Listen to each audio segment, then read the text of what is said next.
Welcome to Care for Studies. तो CBSE term 2 class 10th का जो क्वेश्चन पेपर है वो आउट हो चुका है, वो रिलीज़ हो चुका है। और जो क्वेश्चन पेपर है उसके पहले हम जनरल इंस्ट्रक्शंस पढ़ लेते हैं। देखो 40 मार्क्स का आपका पेपर होगा और 2 घंटे का टाइम आपको दिया जाएगा। सभी प्रश्न जो हैं वो अनिवार्य हैं, सारे करने हैं आपको, कोई चॉइस नहीं है ना। प्रश्न पत्र 3 खंड में डिवाइडेड होगा, सेक्शन ए, बी और सी, है ना। 3 सेक्शन होंगे, 3 खंड होंगे और टोटल 15 प्रश्न होंगे आपके क्वेश्चन पेपर के अंदर। अब जो सेक्शन ए है उसमें आपको देखने को मिलेंगे 7 प्रश्न, है ना। 7 प्रश्न होंगे उसमें और हर एक प्रश्न 2 नंबर का होगा। यहीं जो सेक्शन बी है, जो दूसरा खंड है, वो होगा 6 प्रश्नों का और उसमें 3 अंक वाले क्वेश्चन होंगे। जो आखिरी वाला जो सेक्शन सी है, वो जो खंड है उसमें 2 केस आधारित प्रश्न होंगे, केस स्टडी आधारित प्रश्न होंगे और प्रत्येक प्रश्न होगा 4 नंबर का। अब यहाँ पर ये जो लास्ट वाला सेक्शन है, सेक्शन सी, वहाँ पर आपको 3 जो है सब क्वेश्चंस मिलेंगे। उसके अंदर 3 क्वेश्चन होंगे।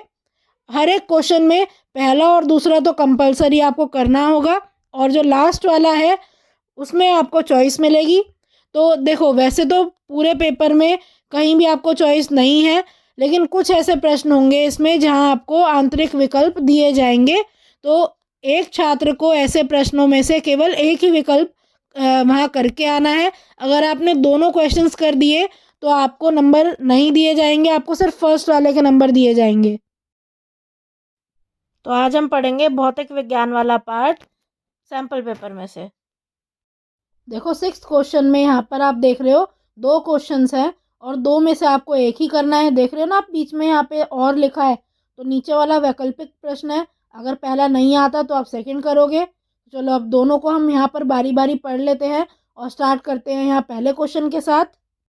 तो देखो यहाँ पे क्या कहा गया है। स्कूल की प्रयोगशाला में एक साधारण मोटर बनाई जाती है। तार का एक कुंडल घोड़े की नाल के चुंबक के ध्रुव के बीच में इस तरह से लगाया गया है और देखो कुंडल ABCD क्षैतिज है और बैटरी दिखाए गए तरीके से लगाई गई है ना। आप देख पा रहे हो ये जो ABCD कुंडल है, ये वाला, ये क्या है, क्षैतिज है और ये क्या है, दो यहाँ पर घोड़े की नाल के जो 2 ध्रुव हैं उसके बीच में है और इसको यहाँ बैटरी से अटैच किया गया है, बैटरी जोड़ दी गई है। बैटरी का प्लस साइड इधर है, बैटरी का माइनस साइड इधर है ना। ये है धनात्मक हिस्सा और ये वाला है ऋणात्मक हिस्सा। अब यहाँ पर ये कहा गया है, इस स्थिति के लिए भुजा AB पर लगने वाले बल की दिशा बताइए। तो AB पे जो भी बल लग रहा है हमें उसकी दिशा बतानी है। तो देखो किस तरह बताएंगे। सबसे पहले तो आप बताओ विद्युत धारा किस तरफ जाएगी। यहाँ देखो विद्युत धारा आपको पता है धनात्मक जो सिरा होता है बैटरी का वहाँ से निकलती है, तो यहाँ से जो है विद्युत धारा निकल रही होगी। तो कुछ करंट इस तरह जा रहा होगा, है ना, इस तरफ ऐसे जा रहा होगा। करंट का फ्लो कुछ इस तरह है ना, कुछ इस तरह यहाँ पे करंट का फ्लो हो रहा है, यहाँ नीचे की तरफ और यहाँ इधर की तरफ। कुछ इस तरह यहाँ पे जो विद्युत धारा है वो प्रवाहित हो रही है। अब देखो AB जो है उसमें किस तरफ जा रही है। देखो AB में ऊपर की तरफ जो है विद्युत धारा जा रही है। अगर मैं बात करूँ, चुंबकीय क्षेत्र रेखाएं नॉर्थ से साउथ जाती है ना, उत्तरी ध्रुव से दक्षिणी ध्रुव पर जाती हैं। तो यहाँ पर आप देखो क्या होगा, ऐसे जाएंगी, है ना, लेफ्ट टू राइट इस तरह जाएंगी। तो आपको निकालना है यहाँ बल किस तरफ होगा, बल की आपको यहाँ दिशा निकालनी है। तो क्या करोगे आप, देखो उत्तर आप किस तरह लिखोगे। यहाँ सबसे पहले तो आप यहाँ पर लगा देंगे फ्लेमिंग वामहस्त नियम, है ना। आपको जब बल निकालना हो तब आप क्या करते हो, आप फ्लेमिंग का कौन सा नियम लगाते हो, आप फ्लेमिंग का लेफ्ट हैंड रूल लगाते हो, है ना, वामहस्त नियम लगाते हो। तो यही आप यहाँ लगाओगे। तो इसके अनुसार क्या होता है, देखो आप क्या करो, अपने उल्टे हाथ को स्ट्रेच कर लो, बिल्कुल खोल लो और अपनी जो आपकी मिडल फिंगर है, बीच वाली उंगली है, जो पहली उंगली है और जो अंगूठा है उसको बिल्कुल स्ट्रेच कर लो इस तरह से कि आपस में वो 90 डिग्री कोण पर हो, है ना। कुछ इस तरह से स्ट्रेच कर लो। अब देखो करंट नीचे से ऊपर जा रहा है, तो आपकी जो ये बीच वाली उंगली है इसे ऊपर की तरफ रखो कुछ इस तरह से, है ना। ये क्या है, ये करंट की दिशा दिखा रही है।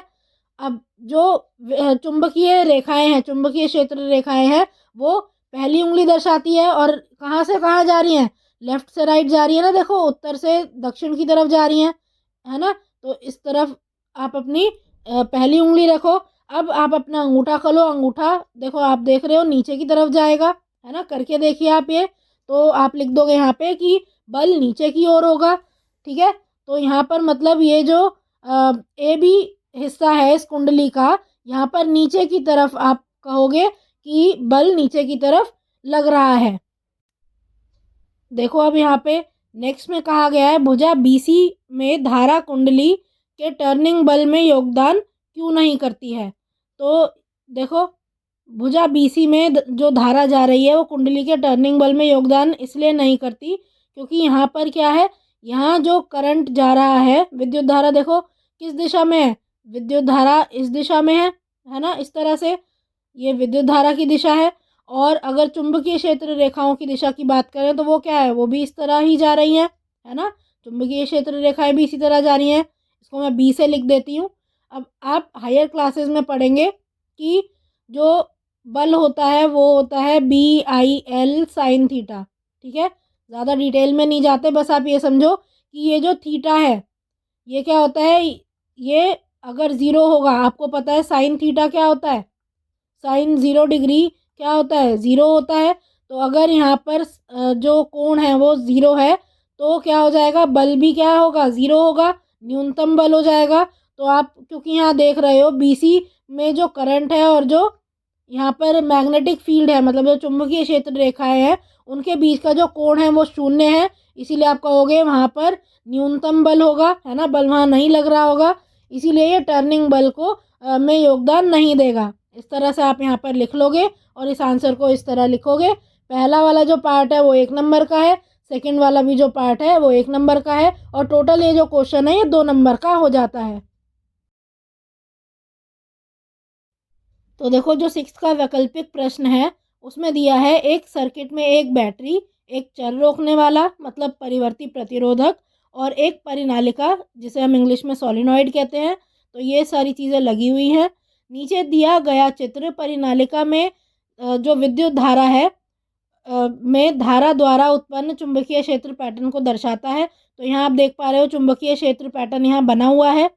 बताएं कि चुंबकीय क्षेत्र पैटर्न उन क्षेत्रों को कैसे इंगित करता है जहाँ चुंबकीय क्षेत्र अधिक मजबूत है। तो देखो यहाँ आपको क्या लिखना है, यहाँ आप ये लिखोगे कि जो क्षेत्र रेखाएं हैं वो जहाँ पर निकट होंगी, जहाँ पर पास में होंगी आपस में, वहाँ पर जो प्रबलता है वो ज़्यादा होगी, है ना। तो यही आप लिख दो कि जो क्षेत्र रेखाएं हैं वो जहाँ पर भी निकट होती हैं वहाँ चुंबकीय क्षेत्र प्रबल होता है। तो आप यहाँ देख सकते हो परिनालिका के जो सिरे हैं, एक ये सिरा है एक ये सिरा है ना, दोनों पर आप देख पा रहे हो जो निकटता है वो ज़्यादा है ना, ज़्यादा निकट हैं। जो यहाँ चुंबकीय क्षेत्र रेखाएं हैं वो ज़्यादा पास पास है ना। तो आप लिख दोगे कि क्योंकि सिरों पर ज़्यादा निकट हैं, ज़्यादा पास पास हैं ये क्षेत्र रेखाएं, इसीलिए जो मजबूती है वो ज़्यादा होगी कहाँ पर, सिरों पर। तो ये आप यहाँ लिख दोगे। ये 1 नंबर का प्रश्न है। नेक्स्ट, जब परिपथ में धारा उलट दी जाती है तो चुंबकीय क्षेत्र का क्या होता है। तो अब देखो अगर धारा ही आपने उलट दी, विद्युत धारा अगर आपने उलट दी तो चुंबकीय क्षेत्र की जो दिशा है वो भी बदल जाएगी, ठीक है ना। करंट और जो चुंबकीय क्षेत्र रेखाएं हैं क्या होगा, अगर एक की आप दिशा बदलोगे तो दूसरे की दिशा भी बदल जाती है।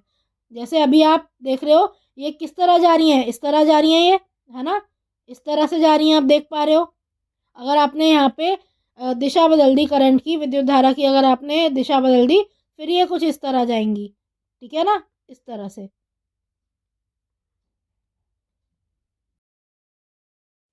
देखो 11th क्वेश्चन में यहाँ कहा गया है एक आदमी को मुख्य विद्युत बोर्ड से 1 किलोवाट आर विद्युत ऊर्जा खरीदने के लिए 3.5 रुपये का खर्च आएगा। उनके जनरेटर की अधिकतम शक्ति दी हुई है कि 2 किलोवाट है। जनरेटर इस अधिकतम शक्ति पर 3 घंटे के लिए ऊर्जा का उत्पादन करता है।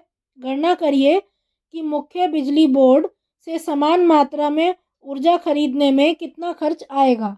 तो देखो यहाँ कहा गया है कि 1 किलोवाट आर विद्युत जो है खरीदनी अगर है एक आदमी को तो उसका खर्चा आएगा 3.5 रुपये। और कहा है कि जनरेटर जो है वो 2 किलोवाट की शक्ति से चलता है, उसकी अधिकतम शक्ति 2 किलोवाट है और 3 घंटे के लिए जनरेटर चलता है। तो जो भी ऊर्जा उत्पादित होती है हमें बताना है कि अगर वो ऊर्जा हम खरीदें विद्युत बोर्ड से तो खर्चा कितने का आएगा। और ये है 1 नंबर का क्वेश्चन। तो ऊर्जा आपको निकालनी है ना। यहाँ पे सबसे पहले ऊर्जा निकालोगे तो फॉर्मूला लगाओ। ऊर्जा शक्ति और समय का गुणनफल होता है। तो शक्ति यहाँ कितनी दी है, शक्ति दी है 2 किलोवाट, है ना, 2 किलोवाट दी है। समय दिया है यहाँ पे कितना, 3 घंटे का समय दिया है। तो आप एनर्जी निकाल लो, ऊर्जा निकाल लो, P/T करके, है ना, दोनों को का आप गुणा करो और आंसर यहाँ आएगा 2 × 3 = 6 किलोवाट आर, है ना। इस तरह आंसर आप यहाँ पे लिख दोगे कि 6 किलोवाट आर जो है ऊर्जा है। अब देखो अगर 1 किलोवाट आर का खर्च दे रखा है कितना है, 3.5 रुपये। तो आपको ये जो 6 किलोवाट बिजली है ये कितने की मिलेगी, आप गुणा कर दोगे यहाँ पे, है ना। इस तरह गुणा करके आप आंसर लिखोगे 21.033। तो इतने रुपए का यहाँ खर्च आएगा। अगला देखो, अगले में कहा हुआ है एक छात्र इलेक्ट्रिक केतली में 20 मिनट तक पानी उबालता है। उसी मुख्य आपूर्ति का उपयोग करके वह पानी के उबलने के समय को कम करना चाहता है। ऐसा करने के लिए उसे हीटिंग तत्व की लंबाई बढ़ानी चाहिए या घटानी चाहिए। अपने उत्तर की पुष्टि कीजिए। तो हमें बताना है कि अगर इलेक्ट्रिक केतली जो 20 मिनट तक पानी उबाल रही है, अब हम चाहते हैं यहाँ पे कि जो मुख्य आपूर्ति है वो तो उतनी ही रहे, लेकिन जो समय है वो कम हो जाए पानी उबलने का। तो ये करने के लिए हीटिंग तत्व की लंबाई हमें बढ़ानी होगी या घटानी होगी। तो देखो सबसे पहले तो अगर हमें हीटिंग बढ़ानी है, अगर हमें ऊष्मा बढ़ाना है, क्या करना पड़ेगा, जल्दी पानी उबालने के लिए हमें ऊष्मा का दर बढ़ाना पड़ेगा, है ना। तो सबसे पहले तो आप यही लिखोगे कि एक ही मुख्य आपूर्ति का उपयोग करके उबलने के समय को कम करने के लिए ऊष्मा उत्पादन का दर हमें अधिक करना होगा, है ना, हमें बढ़ाना पड़ेगा। अब देखो ऊष्मा क्या है, एक तरह की क्या है यहाँ पे ऊर्जा है ना। तो H या फिर आप E लिखोगे ऊर्जा को, है ना, क्या होती है, शक्ति और समय का गुणनफल है, जैसे अभी हमने इस वाले प्रश्न में भी देखा ऊपर वाले में, है ना। तो इनका क्या है, गुणनफल है। अब आपको क्या करना है, ऊष्मा उत्पादन का दर बढ़ाना है। तो जब भी आपको दर निकालना होता है तो आप क्या करते हो, उस चीज़ को समय से भाग कर देते हो। तो अगर आपको ऊष्मा उत्पादन का दर बताना है तो आप इस ऊर्जा को भाग कर दोगे समय से, है ना। तो जैसे ही आपने यहाँ समय से डिवाइड किया तो क्या आ जाएगा, T से T कट गया, आंसर आ गया P। मतलब अगर आपने ये शक्ति को बढ़ा दिया, P को अगर आप बढ़ा दोगे तो क्या होगा, P को बढ़ाने से ऊष्मा उत्पादन का दर भी बढ़ जाएगा। अब देखो पावर का फॉर्मूला क्या होता है, पावर का फॉर्मूला होता है V² R। अब आपको विभवांतर यहाँ बदलना नहीं है ना। तो इसका मतलब सीधा सीधा जो हम शक्ति बढ़ा सकते हैं वो कैसे बढ़ा सकते हैं, वो हम प्रतिरोध में बदलाव करके बढ़ा सकते हैं। और आप देख रहे हो यहाँ फॉर्मूले से शक्ति और जो प्रतिरोध है आपस में क्या है, व्युत्क्रमानुपाती है। मतलब अगर मैंने आर को कम कर दिया तब जाके शक्ति में बढ़ा पाऊंगी। अब देखो आर किस तरह कम करेंगे ये एक बार देख लेते हैं।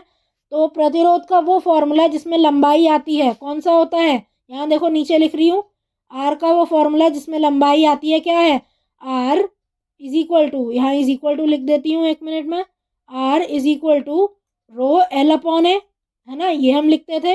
इसका मतलब क्या है, जो प्रतिरोध है वो लंबाई के क्या है, समानुपाती है ना। समानुपाती है मतलब एल बढ़ाएंगे तो आर भी बढ़ेगा, है ना। अब पूरे को कंबाइन करके लिखते हैं, शक्ति जो है वो प्रतिरोध के व्युत्क्रमानुपाती है ना। इसका मतलब जब इसके व्युत्क्रमानुपाती है तो लंबाई के भी क्या होगी, व्युत्क्रमानुपाती ही होगी, है ना। इस तरह कंबाइन करके लिख सकते हैं। तो देखो हम क्या करेंगे, हम लंबाई को घटा देंगे, लंबाई घटने से प्रतिरोध घट जाएगा, प्रतिरोध घटने से जो शक्ति है वो बढ़ जाएगी, शक्ति बढ़ने से ऊष्मा उत्पादन का दर बढ़ जाएगा और जो यहाँ पर आप पानी है वो क्या होगा, जल्दी उबलने लगेगा। तो ये आप यहाँ लिख दोगे कि लंबाई को आपको घटाना होगा। ठीक है, इस तरह से आप ये वाला क्वेश्चन कर लोगे। और ये 2 नंबर का क्वेश्चन है, टोटल ए और बी पार्ट मिला के ये पूरा क्वेश्चन है 3 नंबर का। तो चलिए अब यहाँ पर 12th क्वेश्चन करते हैं। 12th क्वेश्चन में 2 पार्ट्स हैं जिसमें से हमें कोई एक ही पार्ट करना है। अगर आपने दोनों कर दिए तो फर्स्ट जो आपने किया होगा, पहले जो किया होगा उसका मार्क्स आपको मिलेगा। देखो ये जो पहला पार्ट है इसमें आपको यहाँ पर दिया है कि एक एमीटर ए है और उसमें करंट रीडिंग 2 एम्पियर दी हुई है। आपको R1 कितना है, R1 का आपको मान बताना है। तो क्या करोगे, सबसे पहले आप कुल प्रतिरोध निकाल लो पूरे सर्किट का। 2 एम्पियर यहाँ दिया है करंट, विद्युत धारा, और विभवांतर 30 वोल्ट दिया है। आप क्या करो, आप यहाँ ओम का नियम लगाओ जो कि होता है V is equal to I R, है ना, यही होता है V is equal to I R. और इससे आप प्रतिरोध निकाल लो। तो कुल प्रतिरोध कितना आएगा, कुल प्रतिरोध निकालने के लिए आप क्या करोगे, कुल प्रतिरोध निकालने के लिए V डिवाइडेड बाय I करोगे। V यहाँ दिया है 30 वोल्ट, है ना, विभवांतर 30 दिया है, और 2 एम्पियर करंट मतलब विद्युत धारा है। तो 15 ओम यहाँ पर आ गया प्रतिरोध, है ना। कुल प्रतिरोध इस पूरे सर्किट का अगर हम यहाँ बनाएं तो ये पूरा जो परिपथ है, पूरा जो है ये प्रतिरोध दे रहा है 15 ओम का। अगर मैं इतने की बात करूं, यहाँ इसका कितना प्रतिरोध होगा ये निकालेंगे। तो R1 ये 10 ओम और ये 5 ओम का जो प्रतिरोध है ये आपस में पार्श्व क्रम में है ना। तो आप इस पूरे का ये जो 3 यहाँ पे प्रतिरोध है, इतने पूरे परिपथ का अगर आपको प्रतिरोध निकालना है तो आप क्या करोगे, पार्श्व क्रम का फॉर्मूला लगाओगे, है ना, और इसका प्रतिरोध निकालोगे। पार्श्व क्रम में आप 1/RP is equal to 1/R1, है ना, इसको आप R3 मानो, इसे R2 मानो, और R1 है ही तो 1/R1 plus 1/R2 plus 1/R3, यही फॉर्मूला लगाते हो। अब क्या करो, सॉल्व करेंगे इसे हम। 1/R1 as it is, R2 की जगह आप 10 रख दो, R3 की जगह आप 5 ओम रख दो, है ना, ये क्या है 1/RP के बराबर। अब इसको आप पूरा सॉल्व करो, एलसीएम आएगा 10R1, है ना यहाँ पे। अब क्या करो, ये जो यहाँ न्यूमरेटर 1 है स्टार्टिंग में, ये क्या आएगा, यहाँ पर 10 आ जाएगा। प्लस में अब जो सेकंड वाला यहाँ 1 है उसकी जगह क्या आएगा, इसकी जगह अब यहाँ पर आ जाएगा R1, प्लस में इसकी जगह आएगा 2R1, है ना। इतना करने के बाद अब इसे सॉल्व करेंगे।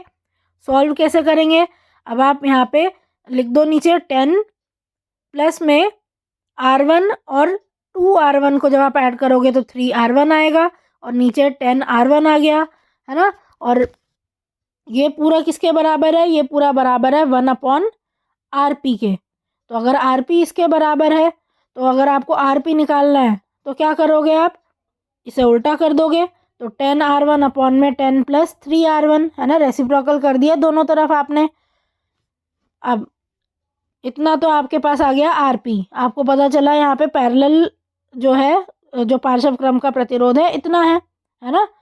तो आप क्या करोगे, आप एक परिपथ बना सकते हो जिसमें इस पूरे की जगह आप क्या कर सकते हो, 10R1 अपॉन 10 प्लस 3R1, मतलब ये पार्श्व क्रम वाला प्रतिरोध लगा सकते हो। तो कुछ इस तरह आप यहाँ पे एक परिपथ बना सकते हो। देखो ये मैंने एमीटर बना दिया, ये बैटरी लगा दी, यहाँ पर ये 6 ओम वाला प्रतिरोध है, ऊपर देखो ऊपर भी ये 6 ओम वाला प्रतिरोध है, और यहाँ पर हम ये पार्श्व क्रम वाला प्रतिरोध लगा सकते हैं, है ना, पार्श्व क्रम वाला लगा दिया यहाँ पे हमने RP।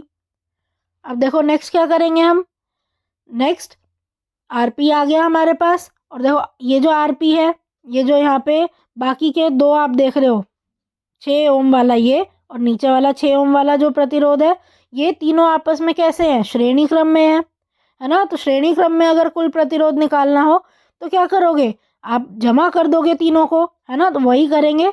अब यहाँ पे हम श्रेणी क्रम का अगर प्रतिरोध निकालें तो इन सबको जोड़ देंगे।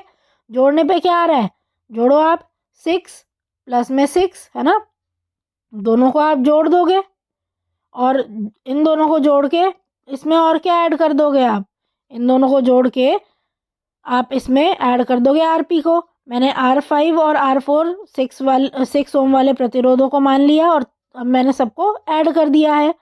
अब ऐड करने पे क्या आएगा, देखो 6 प्लस 6 प्लस RP, है ना, RP की जगह मैंने 10R1 प्लस 10 प्लस 3R1 लिख दिया, है ना, इस तरह मैंने यहाँ लिख दिया। अब ये क्या है, ये कुल प्रतिरोध के ही तो बराबर होगा, पूरे परिपथ का ही आ गया अब यहाँ पे प्रतिरोध, है ना।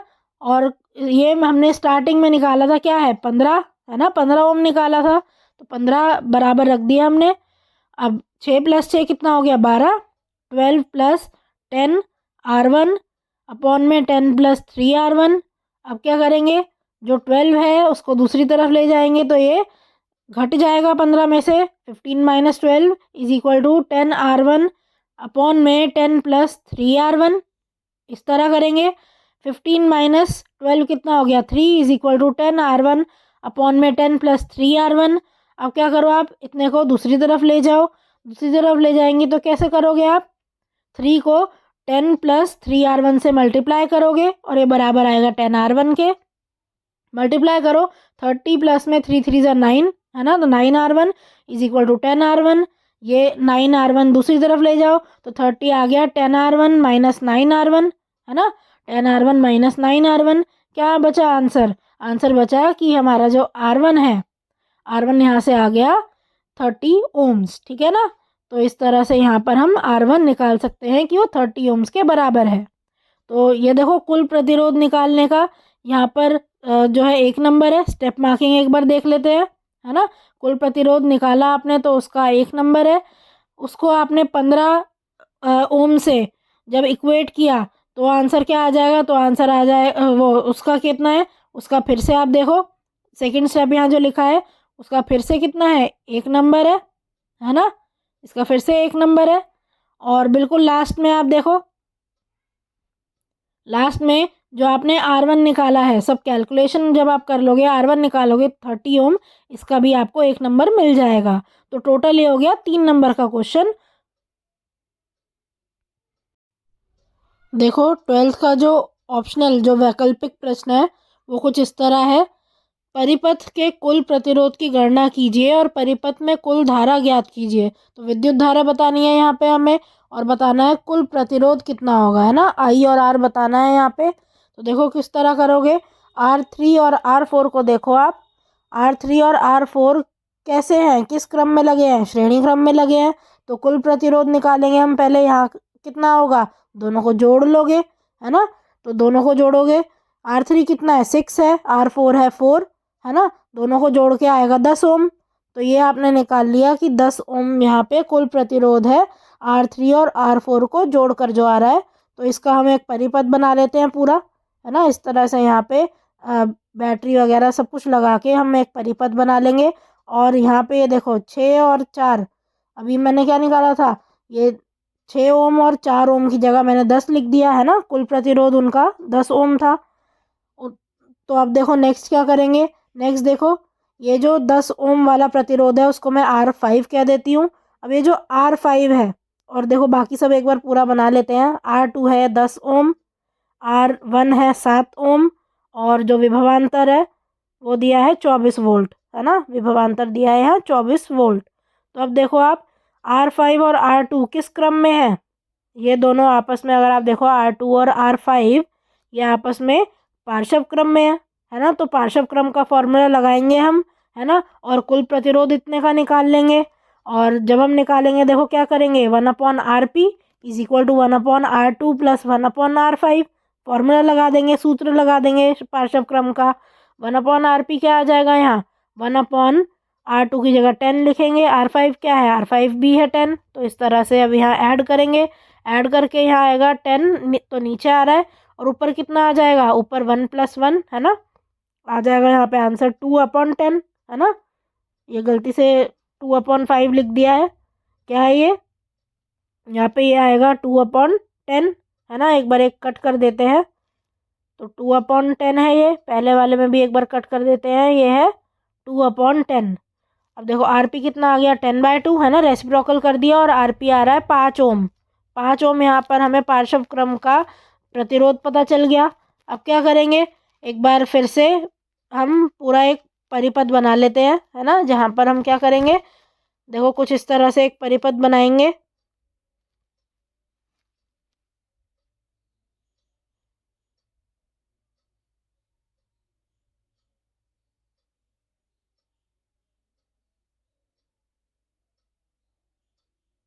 देखो अब ये R2 और R5 की जगह हम यहाँ पे 5 ओम का एक प्रतिरोध लगा देंगे, है ना। बात एक ही है, अभी हमने निकाला इनका कुल प्रतिरोध कितना है, 5 ओम है, और इसको मैंने R6 नाम दे दिया। अब देखो आप, ये R1 और R6 क्या है, आपस में श्रेणी क्रम में है ना। तो अब आखिरी में क्या करो, श्रेणी क्रम का फॉर्मूला लगा दो। तो R1 और R6 श्रेणी क्रम में है, तो दोनों को जोड़ दोगे और आंसर निकाल लोगे। 12 ओम जो है कुल प्रतिरोध है ना। तो यहाँ आपको 1 नंबर मिल जाएगा ये करने का। अब आपने कुल प्रतिरोध निकाल लिया, कितना है, कुल प्रतिरोध आपने यहाँ निकाला 12 ओम है। अब आपको क्या करना है, आपको विद्युत धारा निकालनी है ना। तो विभवांतर है 24 वोल्ट, आर दिया है, आर अभी निकाला 12 ओम, तो ओम का नियम लगाओ, V is equal to I R. I क्या आ जाएगा, आई आ जाएगा V अपॉन में आर, है ना। तो क्या करोगे, आर को नीचे ले जाओगे ना V के, इसी तरह करते हैं हम, और विद्युत धारा आ जाएगी। तो 24/12 यही करोगे आप, है ना। 24/12 ओम, है ना। तो ये टोटल अब यहाँ कैलकुलेट करो, क्या आंसर आ रहा है, 2 एम्पियर आ रहा है आंसर, है ना। विद्युत धारा आप लिख लोगे कितनी है, विद्युत धारा है 2 एम्पियर। इस तरह से आप ये क्वेश्चन कर लोगे। 24 वोल्ट को 12 ओम से डिवाइड करोगे और आंसर लिख दोगे 2 एम्पियर। अब यहाँ पे ये टोटल 3 नंबर का क्वेश्चन है, आधा नंबर स्टार्टिंग के 2 पॉइंट्स के और एक एक नंबर एंड का। 15th क्वेश्चन करते हैं। देखो यहाँ पर जो 15th क्वेश्चन है, 3 पार्ट्स हैं उसमें, A, B और C। और A, B और C में से जो C पार्ट है उसमें देखो 2 क्वेश्चन है और 2 में से कोई एक ही करना है, या तो ये या फिर ये। अब चलो स्टार्ट करते हैं। A और B पार्ट पहले पढ़ते हैं, उसके बाद C पोर्शन देखते हैं। देखो 15th के अब ये पहले 2 क्वेश्चन है। यहाँ पे क्या कहा गया है, अंसारी सर अपनी कक्षा में सेटअप के साथ एक प्रयोग कर रहे हैं, और सेटअप आप यहाँ देख रहे हो कुछ इस तरह का है। यहाँ पर एक चुंबक एक स्प्रिंग से जोड़ा गया है। चुंबक स्थिर कुंडली के अंदर और बाहर जा सकता है। उसने चुंबक को उठा लिया और इसे कुंडल के मध्य दोलन करने के लिए छोड़ दिया है। घटना की अपनी समझ के आधार पर निम्नलिखित प्रश्नों का उत्तर दीजिए। तो आपको यहाँ पे देखो, यहाँ पे क्या बता रखा है कि जो स्प्रिंग है, ये स्प्रिंग है जैसे, इसके नीचे यहाँ पे चुंबक लगा रखी है, ठीक है, ये चुंबक लगा रखी है। अब यहाँ पे ये जो आप नीचे देख रहे हो, ये जो कुंडली है ये तो ऐसे ही स्थित है, ये तो हम ऊपर नीचे नहीं कर रहे। इस कुंडली को हमने यहाँ क्या किया है, एक गैल्वेनोमीटर से जोड़ रखा है, और ये जो स्प्रिंग है ये अब ऊपर नीचे दोलन कर रही है।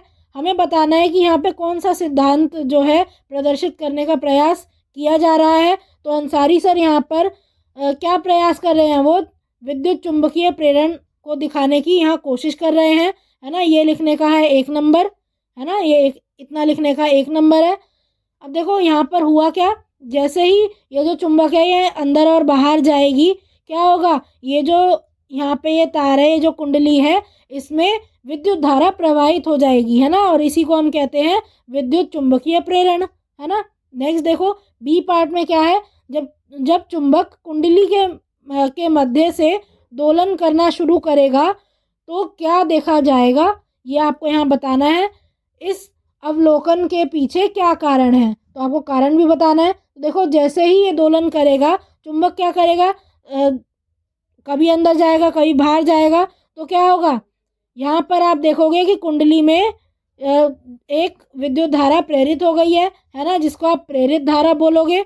और कुंडल के चारों ओर चुंबकीय क्षेत्र बदलने से जो प्रेरित प्रवाह है वो यहाँ पर उत्पन्न हो गई है। तो अभी जैसे मैंने आपको बताया, जब चुंबक बार बार ऊपर नीचे जाएगा इस कुंडली के, ये कुंडली है, और जब चुंबक ऊपर नीचे जाएगा दोलन करेगा, तो उससे क्या होगा, बार बार यहाँ चुंबकीय क्षेत्र जो है बार बार बदल रहा है ना, इसमें बार बार परिवर्तन आ रहा है, और इसके परिवर्तन से एक विद्युत धारा यहाँ प्रेरित हो जाती है, जिसको हम प्रेरित धारा भी बोलते हैं, ठीक है, या फिर प्रेरित प्रवाह भी बोलोगे आप उसे, ठीक है ना। ये यहाँ पर हो रहा है, और ये लिखने का यहाँ पर फिर से 1 नंबर है। नेक्स्ट देखो अब सी पार्ट में देखो, इन दोनों में से आपको कोई एक करना है। कहा गया है उस स्थिति पर विचार करें जहाँ चुंबक कुंडल के अंदर और बाहर जाता है।